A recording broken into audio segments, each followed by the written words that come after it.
मेरी परम पूज्य, परम श्रद्धेय, परम आराध्य, परम कल्याणी, मेरे सर्वेश्वर, मेरे योगेश्वर, मेरे ज्ञानेश्वर, मेरे परमेश्वर, मेरे प्राण, मेरी श्वास, मेरा हृदय, भक्तवत्सल, करुणा निधान, समस्त संसार के उद्धारक,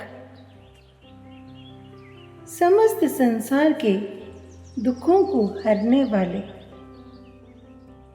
अखिल ब्रह्मांड नायक, राजाधिराज, मेरे श्री गुरुराज, गणेशपुरी निवासी भगवान श्री नित्यानंद जी के पावन चरण कमलों में मेरा अनंतानंत वंदन, अनंतानंत वंदन, अनंतानंत वंदन।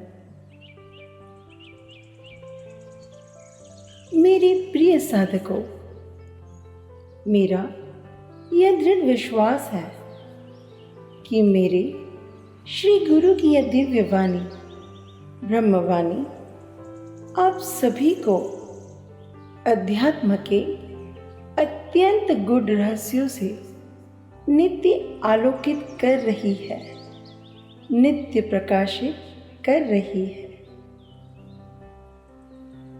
यदि आप इस ब्रह्मवाणी का नित्य श्रवण कर रहे हो तो आपकी साधना अनंत ऊंचाइयां प्राप्त कर रही होगी।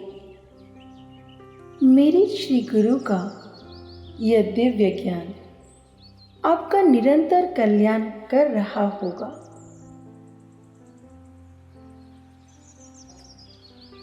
अत्यंत दुर्लभ, अत्यंत कल्याणकारी महाप्रसाद है मेरे श्री गुरु की यह ब्रह्मवाणी। आइए अब हम आगे के सूत्रों का श्रवण करें और अपना आत्मकल्याण करें।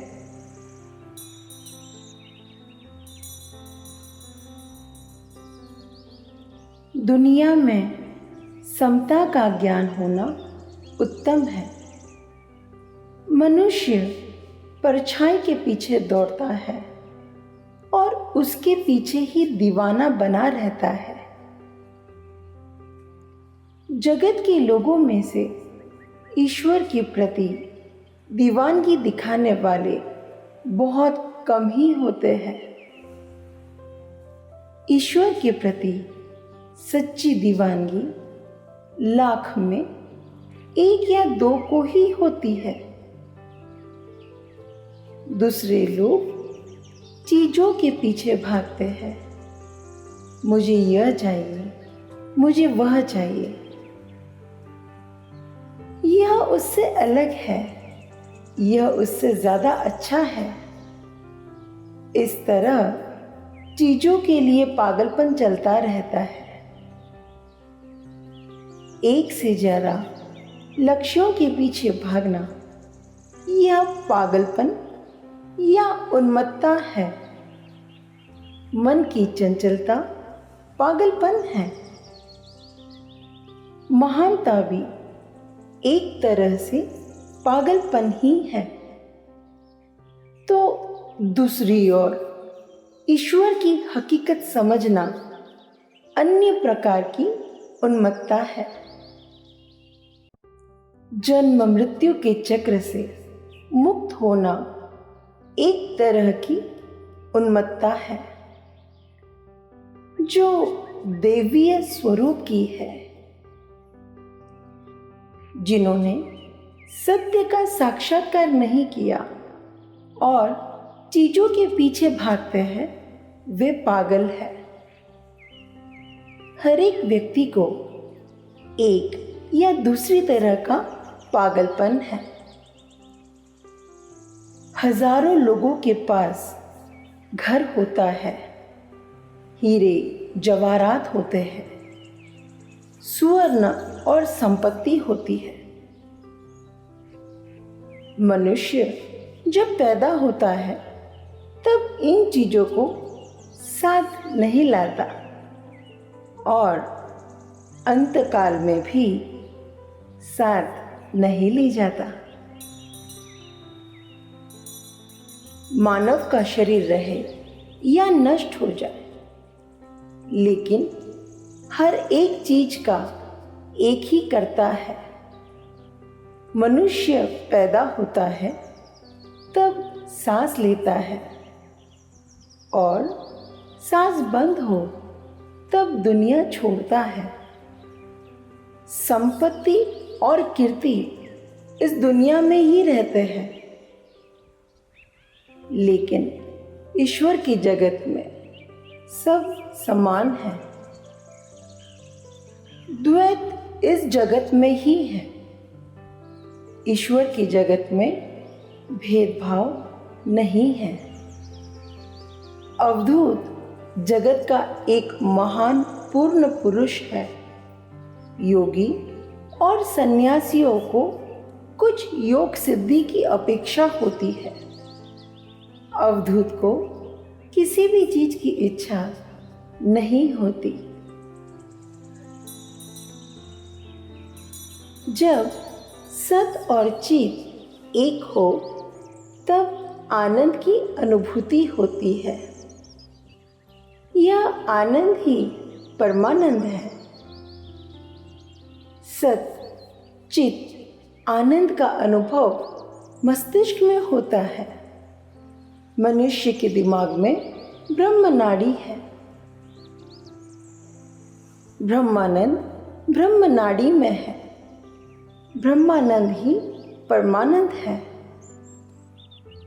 जीव को इस परम सुख का आनंद शिव साथ में हो तभी होता है। इस परम सुख को शिवानंद कहते हैं। परमानंद की अनुभूति मस्तिष्क में होती है। यह स्थिति शाश्वत आनंद की होती है। यह स्थिति जीवन मुक्ति की होती है। ज्ञानी वह है जिसने सांसारिक आनंद का त्याग किया है और योगाभ्यास से ईश्वर का साक्षात्कार किया है। आनंद जो सुनते हैं उसमें नहीं है। आनंद अनुभूति का विषय है। ऐसा व्यक्ति महात्मा कहलाता है। मिट्टी और पत्थर की प्रतिमाओं के दर्शन करने वाले महात्मा नहीं कहलाते। जिसने साक्षात्कार किया है वही महात्मा है। अवधूत वह है जिसने जन्म और मृत्यु का जाप किया है। वह शरीर से जागरूक नहीं होते। अवधूत गुणातीत होता है। उसने ईश्वर की सर्वत्र प्रकाशित ज्योत का अनुभव किया होता है। उसे किसी तरह का अहम नहीं होता। वह हठयोगी नहीं होता। किसी गांव या शहर में प्रवेश करता है तो जिसके वह दर्शन करता है उसे देखकर आनंदित होता है। वह यत्र तत्र घूमता है, फिर भी उसे द्वैत भाव नहीं होता। उसे क्षुधा नहीं होती। उसे पर्याप्त भोजन मिले तो आनंद से खाता है। उसे कुछ भी खाने को न मिले तो किसी से भी मांगता नहीं है।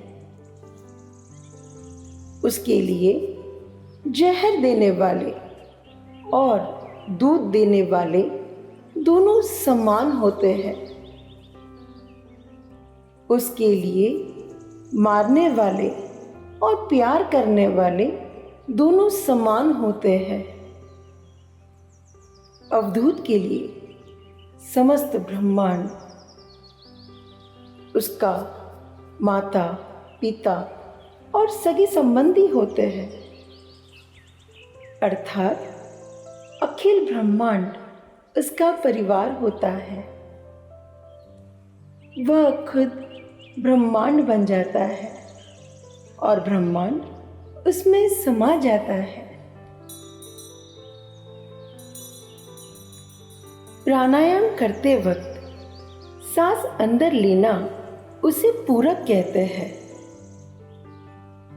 कुंभक मतलब सांस रोकना, रेचक मतलब सांस बाहर निकालना। सांस के 3 प्रकार नैसर्गिक है। यहाँ बाहर से कुछ लेना नहीं है। इस तरह सतत अभ्यास चलता हो तब प्राण एक ही नाड़ी में जाता है। तब हमें अंदरूनी आनंद की अनुभूति होती है। इस ब्रह्मानंद का विवरण कौन कर सकता है? बाहरी दुनिया तब भूली जाती है। हम पराविश्व में लीन हो जाते हैं। जीवात्मा मतलब अभी का सांसारिक जगत। अभी के सांसारिक जगत के बाद का विश्व मतलब जीवात्मा का परमात्मा के साथ मिलन। जिस तरह छोटी छोटी नदियां सागर से मिलती है, तब समस्त ध्यान सागर की ओर रहता है। उसी तरह हमें सांस के अंदर की गति पर लक्ष्य देना चाहिए। जो नीरा आंखों से देख सकते हैं वे अल्पजीवी है और नष्ट होने योग्य है। मानव मन जब बिंदु और नाद में एकाकार हो जाता है तब निर्विकल्प समाधि सिद्ध होती है। हमारा ध्यान सिर्फ आनंद के प्रति रहता है। 2 आंखों की भ्रामरी पर ध्यान केंद्रित करके प्राण ब्रह्मरंध्र में दाखिल होता है। यही परम ज्योत के दिव्य चक्षुओं से दर्शन होते हैं। यह मुक्ति की स्थिति है। यह शाश्वत आनंद की स्थिति है। इस जगह पर ही मानस का स्थिर रहना होता है।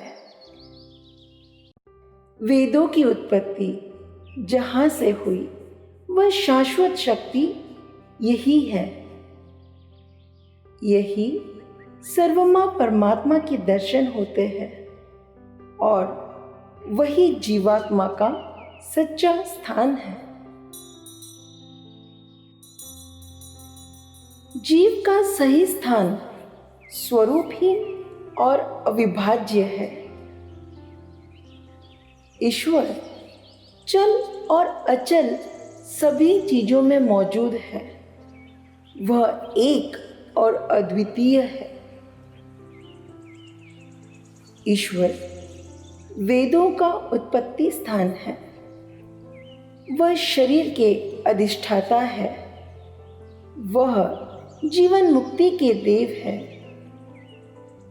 मनुष्य को मनुष्य बनने के लिए ईश्वर का चिंतन करना चाहिए। जो व्यक्ति हकीकतों पर चिंतन मनन करता है वह सन्यासी है और वह योगी है। बाहरी विश्व में जात पात, काले गोरे का फर्क होता है। आंतरिक जगत में सभी लोगों में कोई फर्क नहीं है। जो फर्क है वह मृत्यु के बाद में नहीं है। राग द्वेष से भरा व्यक्ति वह है जिसमें ईर्ष्या और घमंड होता है। धर्म के बारे में व्यर्थ विचार विमर्श करते हैं। सिलाई का मतलब सिर्फ धागा और वस्त्र को टाके लगाना नहीं है, अपितु वस्त्र और धागे के साथ से वस्त्र तैयार करना है। इस तरह मानस और बुद्धि का मिलन करना है। अब स्त्री और पुरुष के फर्क की बात करते हैं। सही स्त्री वह है जो बाहरी दुनिया में व्याप्त रहती है और सही पुरुष वह है जो अंदरूनी जगत में लीन रहता है।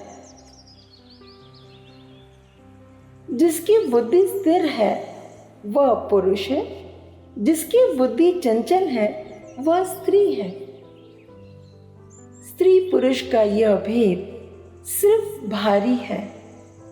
अंदरूनी जगत में ऐसा कोई भेद नहीं है।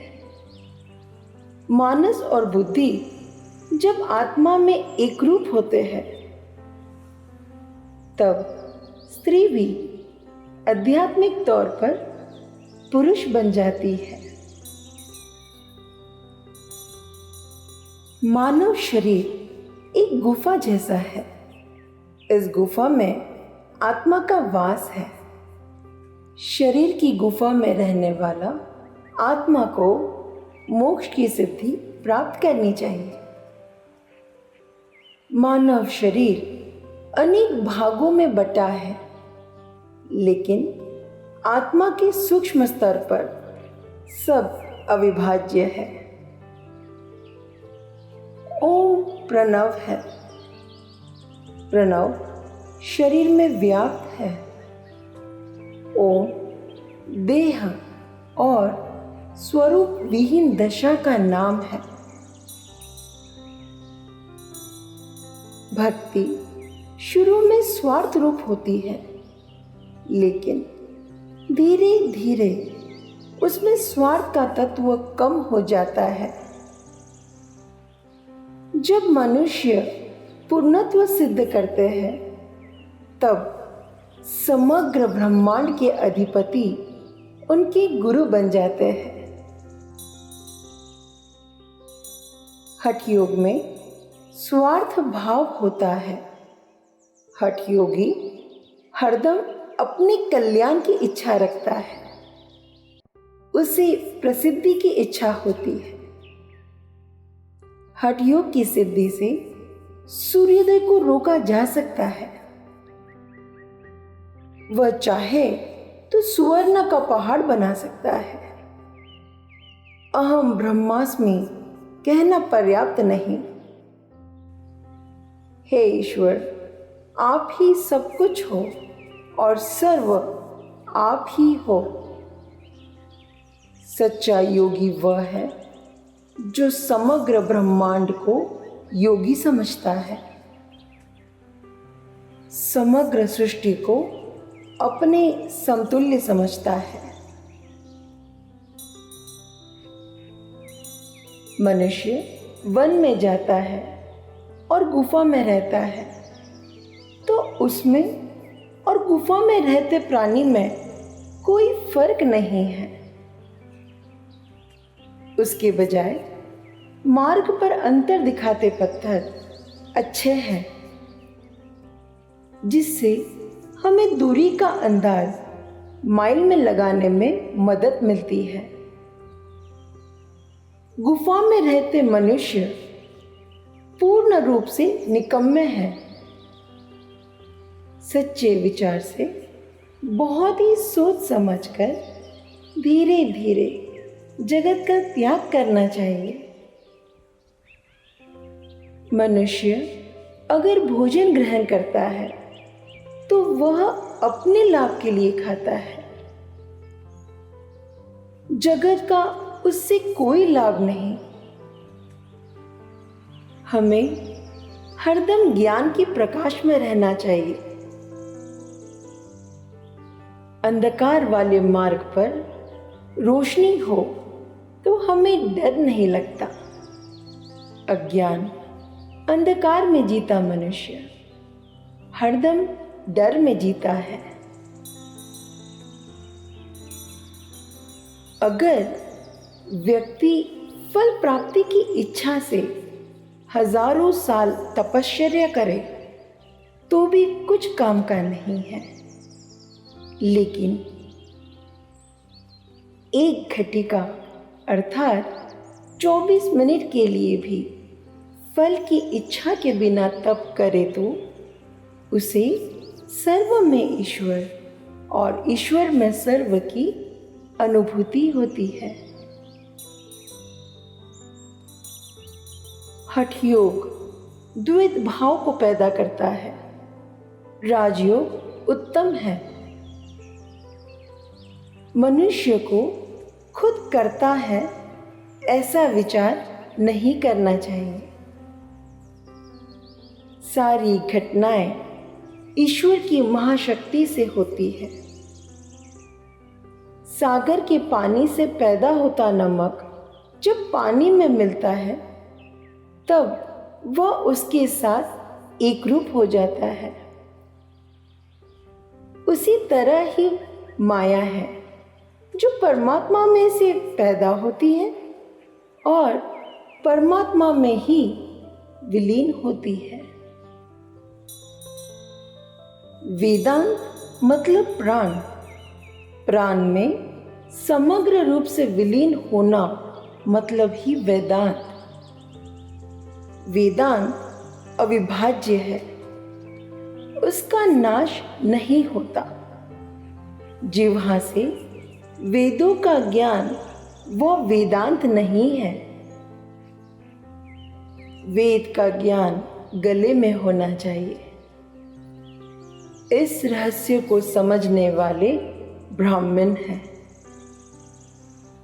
वेद एकाक्षरी ब्रह्म है, वह प्रेरणा स्रोत है। वेदांत स्वरूप रहित और अपरिवर्तनीय है, अविभाज्य है। वेद से रोशनी पैदा होती है। योग में जिसको धारणा कहा जाता है वही सच्चा वेद ज्ञान है। जिस तरह से साइकिल के टायर को हवा से भर दिया जाता है,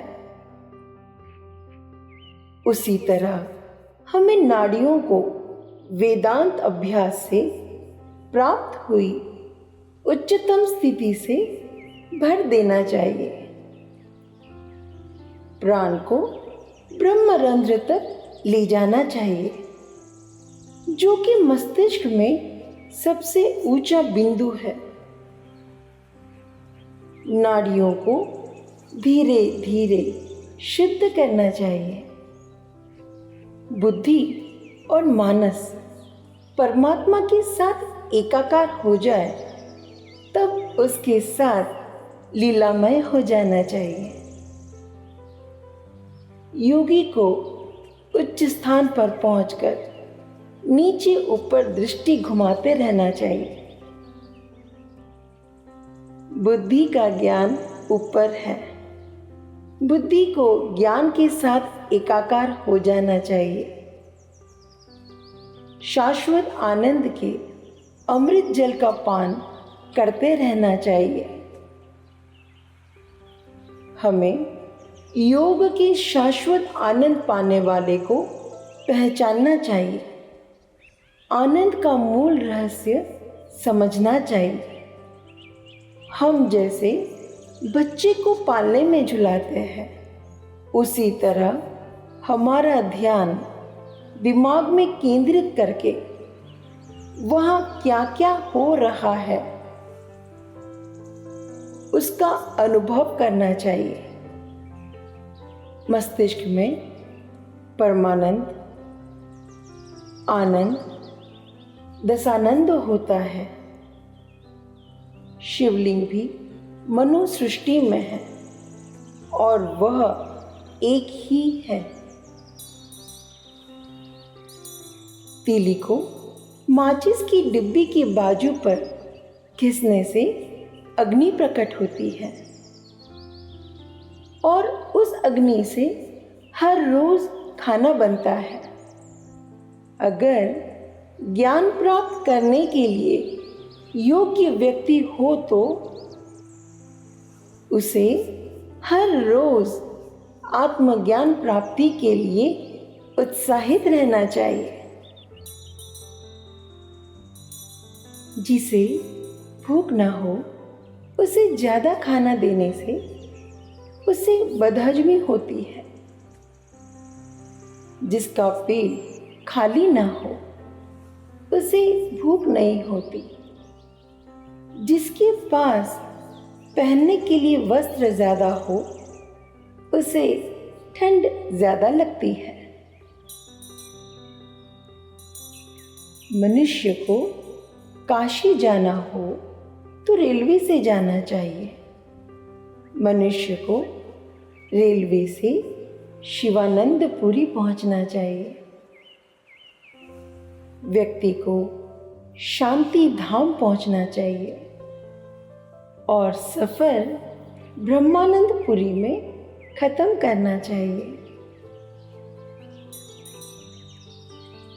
मनुष्य को अपना ज्ञान प्राप्त करना चाहिए। जिसने चित्त पर विजय प्राप्त किया है वही मानव है। वह संयमी है, वही योगी है और वह सब में एक आत्मा को देखता है। सूर्य की रोशनी में से अंधकार से भरे कमरे में आते हैं तब क्या दिखता है? सूर्य की ओर निरंतर 5 मिनट देखने के बाद अंधकार से भरे कमरे में आते हैं तो कुछ दिखे नहीं। वह स्वाभाविक है। व्यक्ति को अंदरूनी दृष्टि से देखना चाहिए। पका केला स्वाद में बहुत मधुर होता है। वह फल जब कच्चा होता है तब तुरा लगता है। एक ही पेड़ पर पैदा होने के बावजूद स्वाद में फर्क समय की वजह से आता है। नारियल को जमीन में रखने से शीघ्र ही उसका पौधा उगता नहीं है। सर्वप्रथम वह अंकुरित होता है, बाद में वह पौधा बनता है और अंत में नारियल का पेड़ बनता है। कोमल नारियल तुरंत पेड़ पर से ले सकते हैं, लेकिन पक्का नारियल आसानी से नहीं ले सकते।